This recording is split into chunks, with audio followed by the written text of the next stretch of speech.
Bonjour, si tu regardes cette vidéo, c'est que tu as reçu ton tout premier cartable ou sac à dos Banshee Bondo. Nous espérons qu'il te plaît et cette vidéo va te servir à l'utiliser au mieux possible pour bien répartir les charges sur ton dos et avoir le moins de douleur possible et aussi pour t'organiser un petit peu mieux. Tout d'abord, pour ouvrir ton sac, tu tires sur la petite languette noire et tu peux ouvrir le rabat sans problème. Tout d'abord, il y a deux grands compartiments dans le sac. Le plus grand des deux, c'est celui qui est vers ton dos, qui servira à venir placer les grands cahiers et les livres, c'est-à-dire tout ce qui est le plus lourd, au plus proche possible de ton dos, pour avoir moins de douleur, pour que le sac ne se déporte pas vers l'arrière. Le compartiment qui est devant, quant à lui, est séparé en deux par un petit soufflet. Ici, tu pourras venir glisser tes petits cahiers. Et dans le compartiment qui est à côté, tu viendras positionner ta trousse sous laquelle il y a des aimants qui viennent s'accrocher directement dans le sac. L'idée étant de ne plus jamais venir positionner ta trousse dans ton dos pour ne pas te faire mal.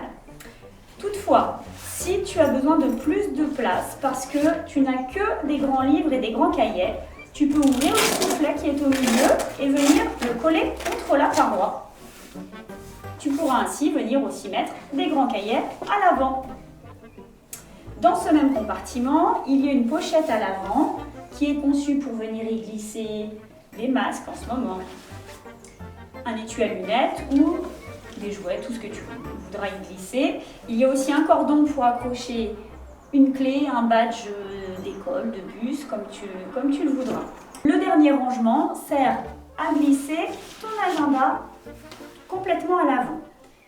Pour finir, tu pourras venir glisser ta règle dans ce rangement qui s'ouvre par des velcro et tu glisses la règle à l'intérieur. Ça, c'est pour le cartable. Voyons sur le sac à dos. Si tu as choisi le modèle sac à dos, la règle viendra se glisser à l'avant du sac dans un compartiment dont tu pourras régler l'épaisseur en fonction de ta règle. La trousse, il faudra venir la placer une fois ton sac rempli par-dessus les livres et les cahiers.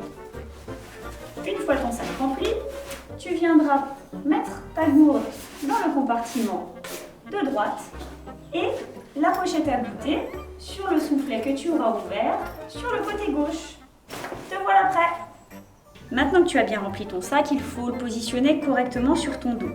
Les mousses qui se trouvent ici sont de densité importante pour venir amortir les chocs et se placent au bon endroit sur ton dos, si toutefois tu règles bien les bretelles. Pour ce, tu devras placer tes pouces dans cette partie et venir tirer dessus pour venir ajuster les bretelles de façon à ce que cette partie contourne bien tes épaules. Il sera aussi facile de desserrer les bretelles si tu devais enfiler un gros manteau. Ajuste au mieux ton sac pour bien répartir le poids et la charge qui s'exerce sur ton dos. À présent que tu sais remplir correctement ton cartable et l'ajuster au mieux sur ton dos, il ne reste plus qu'à l'accessoiriser en fonction des goûts de chacun. À toi de jouer!